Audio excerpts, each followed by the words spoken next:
하나님을 만난 야곱을 함께 보았습니다.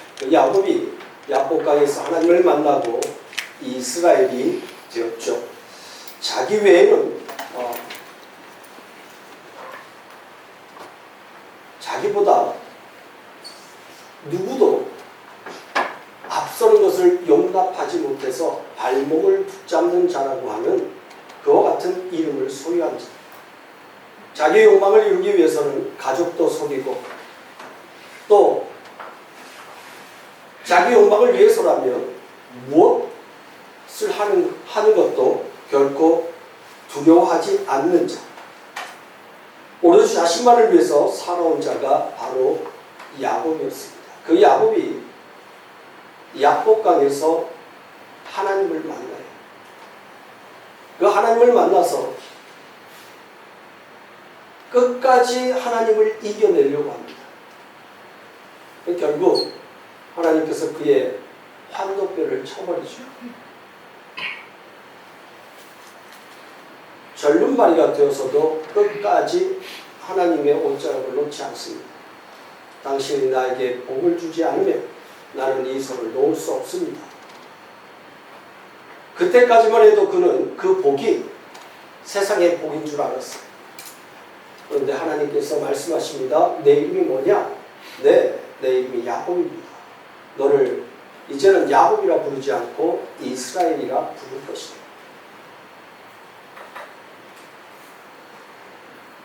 그리고는 비로소 그의 눈이 떠짐으로 자기와 씨름하던 이가 누군지 알게 됐습니다. 그래서 그곳의 이름을 브니엘이라고 합니다.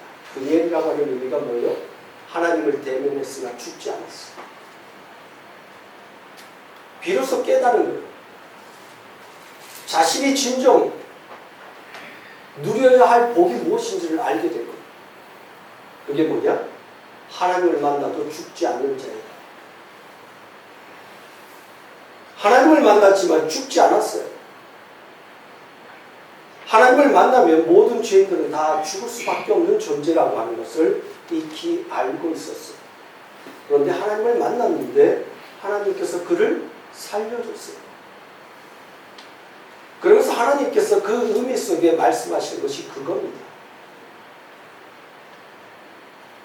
너는 지난날 너의 힘과 능력으로 살아왔다면 앞으로의 그 길은 철저하게 나를 의지하면서 살아가야 할 자이다. 그러지 않으면 너는 죽어라고 하는 의미예요. 오늘 우리가 예수 그리스도의 십자가를 의지하면서 살아가지 않으면 죽는 거예요. 우리가 죽는다고 하는 것이 실감나지 않죠. 아니 뭐 예수 안 믿어도 잘 살고 잘 먹고 잘 사는데 무슨 죽음이 있다는 것이냐.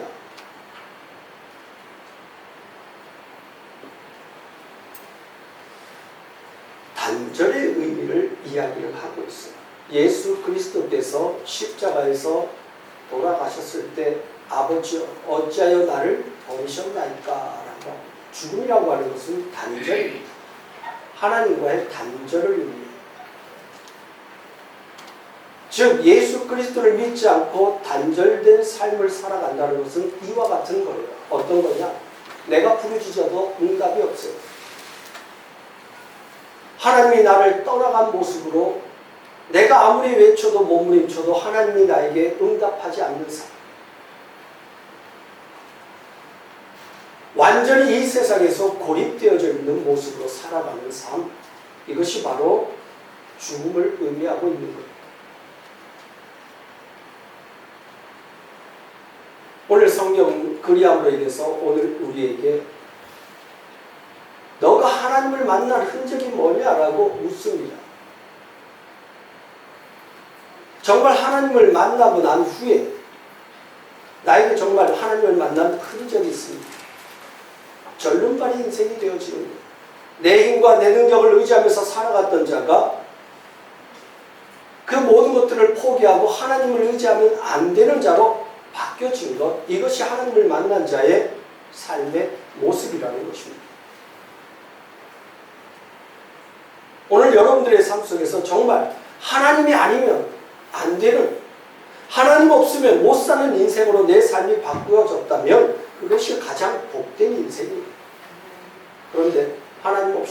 얼마든지 살 수 있고, 하나님이 있으라 마나 나는 내 인생 살아가도 아무 문제 없었다, 아니 지금도 그런 문제 없이 잘 살고 있다고 생각하는 자들은 하나님을 온전하게 만나지 못한 자예요. 만나면 흔적이 남게 되어 있습니다. 누군가를 만나면 그 만남의 흔적이 당연히 남아있기 마련입니다. 그냥 스쳐 지나가는 거 말고요. 진정 그 사람과의 진지한 만남 속에서 우리가 어떠한 이야기를 나누고 대화가 오가고 또한 교감을 할 수 있었던 시간들이 있었다면 분명히 그 만남의 흔적은 나타나진다는 거죠. 아니 손 한 번 잡아도 만남의 흔적이 나타나지잖아요. 제가 늘 말씀드리죠. 노숙자 한 번 손 한 번 잡아도요, 만남의 흔적이 남아요. 근데 그리스도를 만난 다음에 삶의 흔적이 안 남는다면 문제 있는 것 아닌가요? 그리스도를 만났다면 그리스도를 만난 사람의 흔적이 있어야 되는 거 당연한 겁니다.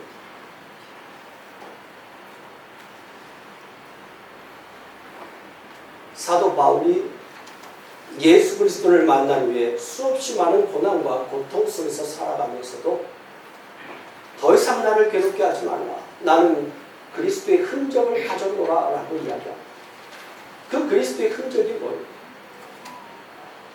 예수 그리스도에 인한 핍박과 고통과 아픔과 눈물의 흔적들입니다. 정말 우리의 가운데, 우리의 삶 가운데 그리스도를 만난 후에 그와 같은 고난의 흔적들을 가지고 있느냐는 것입니다.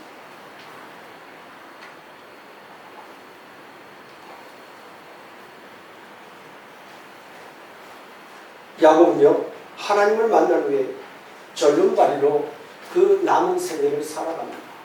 그런데 그 남은 생애를 그는 결코 후회하지 않고 낙심하지 않습니다. 그 삶을 참으로 복되게 여깁니다.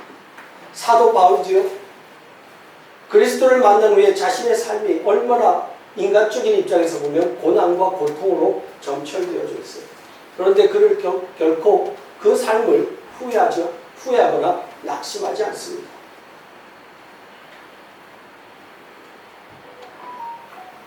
도리어 그는 자신의 연약함을 자랑합니다. 내가 약할 때 강함 되시는 그 그리스도의 그 십자가의 은혜를 깨달았기 때문에 그 은혜를 자랑하며 살아가는 자가 되어지는 것입니다. 오늘 이제 주님을 만난 흔적을 가지고 절름발이 모습으로 이제는 도망가지도 못하는 야곱입니다. 이제 약복강을 건너서 할 수 없이 형 에서를 만날 수밖에 없는 상황이 됩니다. 그런데 여기서 주목해야 될 것이 있어요. 뭐냐면 하나님을 만나기 전에는요, 야곱이 자기와 함께 했던 자들을 먼저 보냅니다. 누구에게는? 형 에서에게. 한때, 두때, 세때로 나눠서 보냅니다. 그리고 어떻게 해요? 형이 앞에 치면 나는 나머지라도 가지고 도망가겠다는 거죠. 그리고 어떻게 해요? 제일 먼저 종, 그 다음에 레안의 가족, 그 다음에 라헬의 가족, 그리고 자기 맨 밑에, 맨 뒤에서 상황을 면밀히 보는 거죠. 그리고 어떻게 해요? 여차하면 튀겠다는 거죠. 근데 이제는 튈 수도 없어요. 그러니까 어떻게 해요? 할 수 없이 가는 거예요. 하나님이 코 깨는 거예요. 그래서 에서에게로 가게 되어지는데 주목할 것은 뭐냐면 똑같은 모습이에요. 똑같이 그렇게 똑같은 모습으로 줄을 세워서 가긴 가는데 야곱이 바뀌었어요. 그 앞에, 그 앞장서서 에서에게로 나아가는 모습을 보게 되어집니다.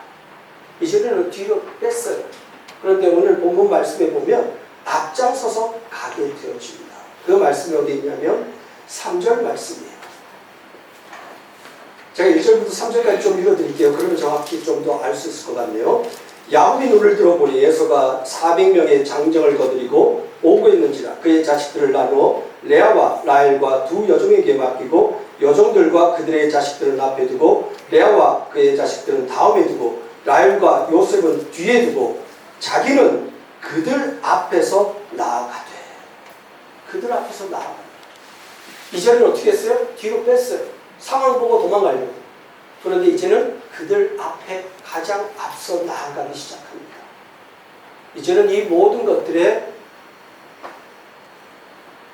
책임을 자신이 지겠다고 하는 그 마음을 가지고 나아가는 겁니다. 그리고 에서에게 7번 머리를 굽힙니다. 7번 땅에 몸을 굽히면서 형에게로 나아갑니다. 이 모습은요, 철저하게 형에게 용서를 구하는 모습이에요. 여러분 한번 보세요. 야곱이 만약에 당당하게 형 에서에게 나타났으면 형이 어땠을까요? 저놈 저거 내 복을 축복권을 뺏어가더니 저게 잘 먹고 잘 살았네. 오냐 잘 만났네 했습니다.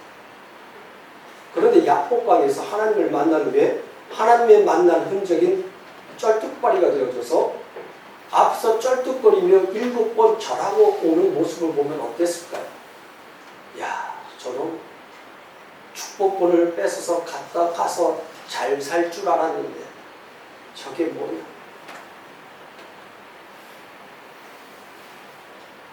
쩔뚝거리는 인생으로 자기에게 다가오는 동생 야곱의 모습에 에서의 마음이 어땠을까요? 녹아내렸을 거예요. 치근하게 보였을 거예요. 형이 그 모습을 보고 달려와서 목을 어긋맞고 맞추고 웁니다. 그간의 20년 동안의 그 시간들이 참으로 많은 것들을 생각하게 만들었을 거예요.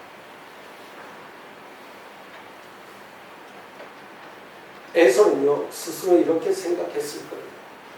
너가 아무리 축복권을 가져갔어도 하나님은 나에게 복줬다라고 생각했을 거예요. 장자인 나에게 하나님께서 복줬다고 생각했을 거예요. 그런데 실상은 하나님의 관심은 에서에게 있었던 게 아니에요. 하나님의 목표이자 하나님의 관심은요, 야곱에게 있었던 거예요. 야곱이 야곱으로 머물러 있었을 때는요, 에서가 그의 대적으로 남아 있었습니다. 그런데 야곱이 야복강에서 하나님을 만나고 이스라엘로 바뀌자 그 대적이 도리어 그에게 다가와서 끌어안고 울게 되는 모습으로 바뀌어버린 거예요. 원수가, 대적이 도리어 친구가 되어져 버리는 상황이 되어진 것입니다. 문제는요, 에서가 문제가 아니었습니다. 야곱이 문제였습니다. 변화되지 않는 야곱, 바뀌지 않는 야곱, 하나님까지도 이겨버리려고 하는, 그래서 자기의 욕망을 끝까지 얻어내려고 했던 그 야곱이 문제였어요. 그 야곱이 하나님을 만난 후에 이스라엘로 바뀌어지자 대적이 친구로 바뀌어지는 거예요. 아니, 두고 봐라. 아버지가 죽고 나면 아버지의 곡소리가 나는 그때 내가 너를 반드시 죽이리라고 이야기했던 그 에서가 20년 동안 칼을 갈고 있었던 에서가 그 모든 것들을 다 내어버리고 달려와서 야곱의 목을 끌어안습니다. 그리고 울면서 무슨 이야기를 했을까? 그의 연약한 모습, 그의 나약한 모습을 보면서 한없이 슬퍼했을 거예요. 그리고 친히 여겼고 긍휼히 여겼을 겁니다. 야복강에서 하나님을 만나지 않았다면 야곱은 그의 생이 에서 앞에서 끝마쳐질 수도 있었습니다. 이제 에서가 이야기를 합니다. 야, 참 힘들게 왔구나. 그런데 이 때들은 뭐냐? 여기 있는 자녀들은 다 누구냐? 네, 하나님께서 내 20년 동안의 삶 속에서 하나님께서 은혜를 베풀어 주셔서 저에게 준 하나님의 귀한 자식들입니다. 이야기를 합니다. 그런데 이 앞에 때들은 뭐냐? 네, 이거는 형님에게 드리는 선물입니다. 그러니까 에서가 이야기합니다. 야, 너 더. 왜요? 자신이 가지고 있는 것이 지금 야곱이 준 선물하고는 이건 비교도 안 되거든요. 왜요? 에서가 지금 수하로 부리고 있는 하인들이 400명이에요. 아브라함이요 318명이었어요. 아브라함이 그 318명을 데리고 나가서 연합군과 싸워서 루스의 모든 빼앗겼던 잃어버렸던 모든 것들을 다 가지고 돌아왔어요. 318명의 가인을 기르고 있었던 것이 아브라함이었어요. 그는 부자였어요. 그 지역에서도 유력한 자였어요. 어느 누구도 쉽게 넘볼 수 없는 자였어요. 그런데 그 아브라함보다도 더 부유한 자가 지금 에서예요. 400명의 집에서 기르는 일꾼들을 또 군사들을 거느리고 있던 자가 에서예요. 그러니 에서에게 이것이 굳이 필요하지 않아요. 그런데 야곱이 계속해서 이야기를 합니다. 받으세요. 당시에요. 우리나라도 그렇겠지만 당시에 이 중동 지역에서 친구가 주는 선물을 받지 않으면요. 뭐예요? 그와 화해하지 않았다는 거예요. 하나 되지 않았다는 거예요. 그렇기 때문에 항상 끝까지 경계하면서 살아가야 돼요. 왜요? 인정하지 않았다는 거죠. 너가 나와 함께 한다고 하는 것은 나는 너를 인정하지 않는다는 의미를 갖고 있는 거예요. 그렇기 때문에 야곱이 계속해서 강권합니다. 받으셔야 됩니다. 이거 형님이 나에게 은혜를 베푸셨다면, 하나님 형님께서 나에게 은혜를 베푸신 것이라면, 그것이 맞다면 이걸 받으셔야 됩니다. 라고 합니다. 그래서 강권해서 받게 되었죠.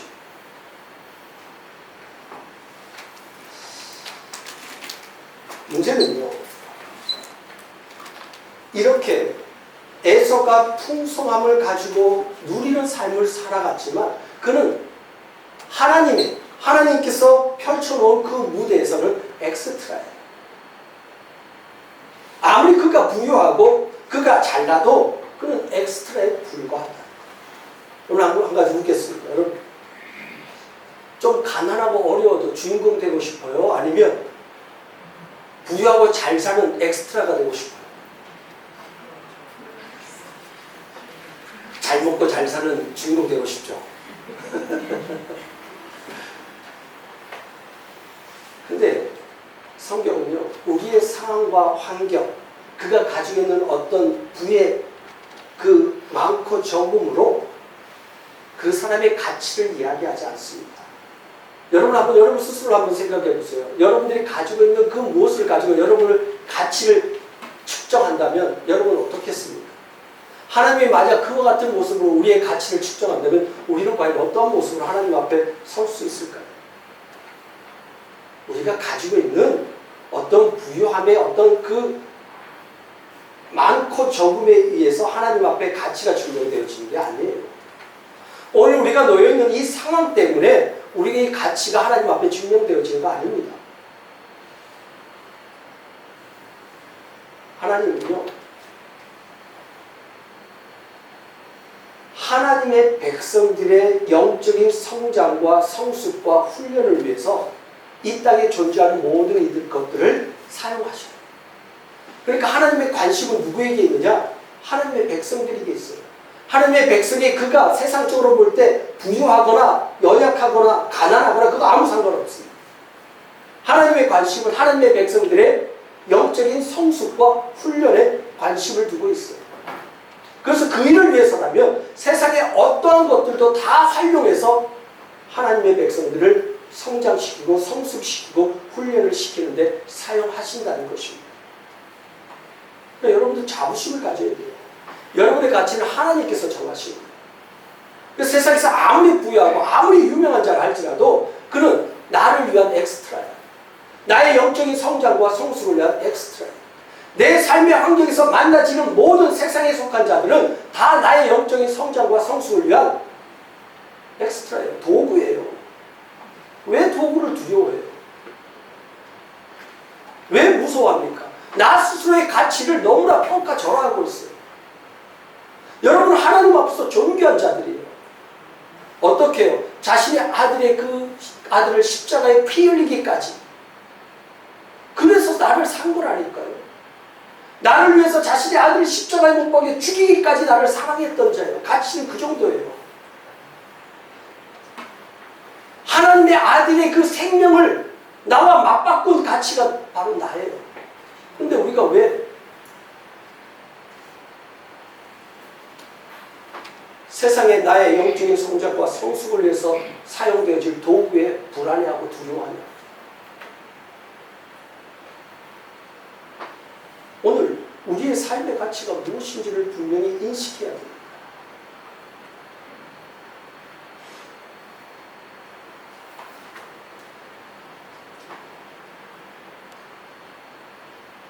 우리가 약복강의 시험을 통과하고 우리 자신의 실체를 올바로 자각하게 되어집니다. 그게 뭐예요?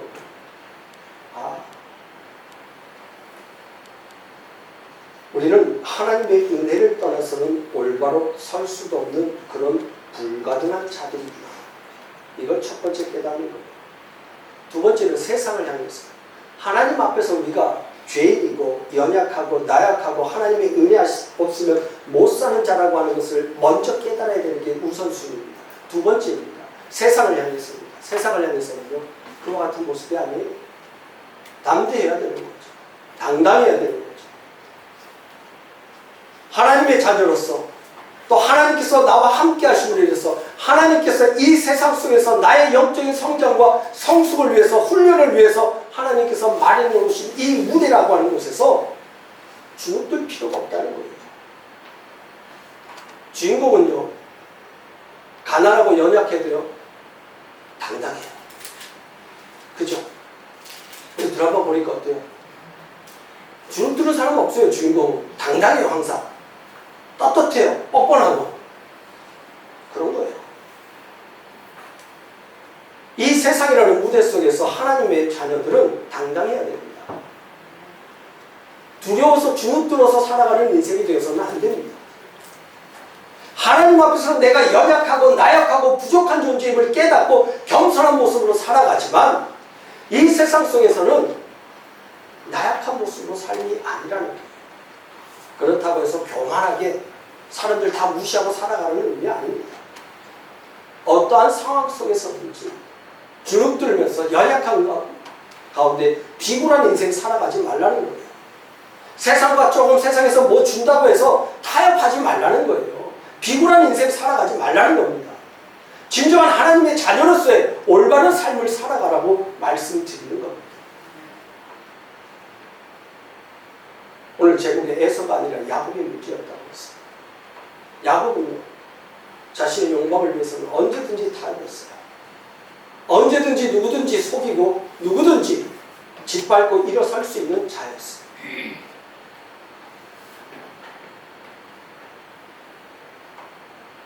오늘 이 땅에서 우리가 그리스도인의 삶이 드러나지 않는 모습도 바로 이와 같은 야곱과 같은 나의 모습 때문입니다.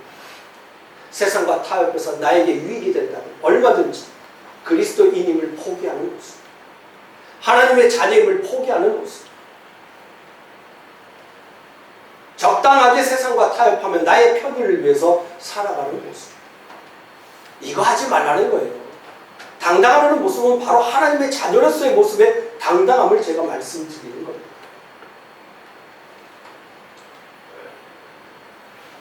좀 손해가 나도 이것이 정말 하나님이 기뻐하시는 일이고 하나님께서 원하시는 길이라면, 뜻이라면 당당하게 뭐 까짓 거 그래 내가 좀 손해보지 뭐, 하나님이 기뻐하시는 일이라면 그래 그 정도 내가 양보하지, 이게 당당한 거예요.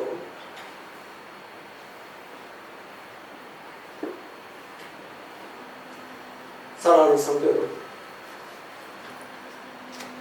우리는 항상 문제가 닥치는데 그 문제를 어떻게 하면 해결할까? 내 인간적인 방법으로 해결하기 위해서 수단과 방법을 가리지 않고 모든 것들을 찾아내려고 합니다. 근데 하나님께서 그 문제의 해결이 문제가 아니에요. 그 문제를 통해서 우리의 영적인 성장과 성숙을 위해서, 훈련을 위해서 하나님께서 그 문제를 활용하시고 사용하시려고 하는 거예요. 그렇다면 우리는 그 문제 앞에서 하나님 앞에 나아가서 기도해야 되는 거예요. 하나님, 이 문제를 통해서 하나님 내가 무엇을 하기를 원하십니까? 하나님, 이 문제를 통해서 내가 무엇이 어떻게 깨져야 되고 부서져야 할 부분은 어디에 있습니까? 하나님, 이 문제 속에서 내 문제를 발견하게 하여 주시옵소서.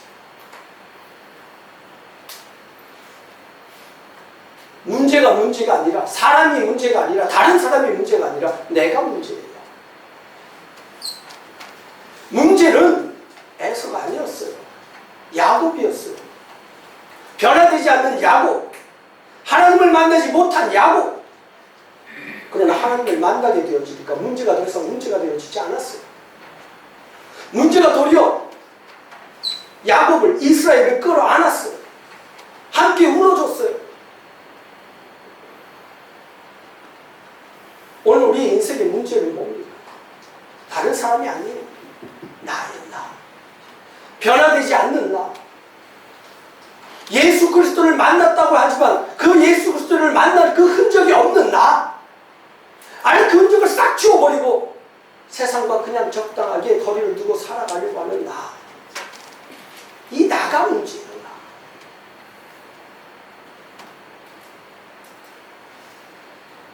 오늘 옆에 앉아있던 분들 한번 보세요. 옆에 분들 보세요.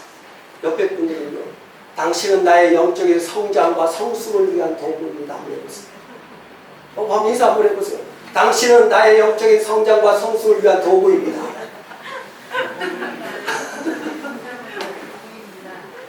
맞아요?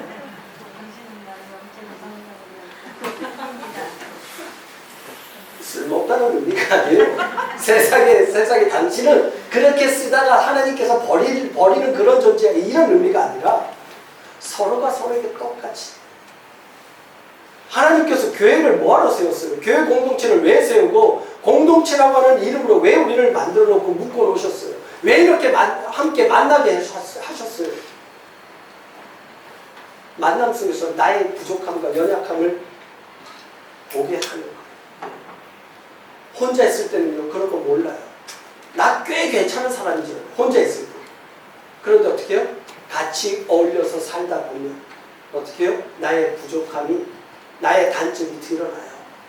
그러면 어떻게 해요? 아, 내가 이 정도의 존재 맞구나. 이전에 알지 못했던 나 스스로를 발견하게 되어지고, 그러면서 하나님 앞에 회개하는 거예요. 하나님 앞에 나의 연약함을 가지고 나아가는 겁니다. 그리고 그 연약함 속에서 하나님의 도움을 구하며 하나님을 의지하며 살아가는 자가 되어지는 거예요. 이게 하나님의 사람의 모습입니다. 옆에 분들이 문제가 아니에요. 다시 인사합니다. 당신이 문제가 아니에요. 제가 문제입니다. 인사하십시오. 당신이 문제가 아닙니다. 제가 문제입니다. 그죠? 항상 모든 일에서 항상 그 생각을 하세요. 당신이 문제가 아니라 제가 문제예요. 당신을 수용하지 못하는 내 마음이 문제예요. 당신을 이해하지 못하는 제가 문제입니다. 용서하세요.